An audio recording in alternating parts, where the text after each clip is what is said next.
रब्बुल आलमीन मेरा दोस्त है, जिसने मुझे पैदा किया है सो वही मुझे रास्ता दिखाता है, और वो जो मुझे खिलाता और पिलाता है, और जब मैं बीमार पड़ता हूं तो मुझे शिफा बख्शता है,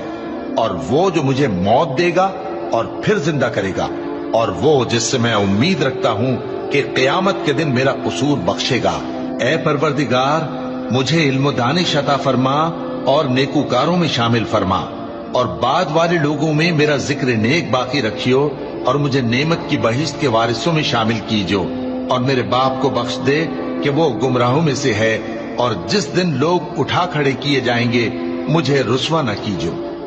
जिस दिन न माल ही कुछ फायदा दे सकेगा और न बेटे। हाँ, जो शख्स अल्लाह के पास बेरोग दिल लेकर आया वो बच जाएगा, और बहिश्त परहेजगारों के करीब कर दी जाएगी, और दोज़ख गुमराहों के सामने लाई जाएगी, और उनसे कहा जाएगा कि जिनको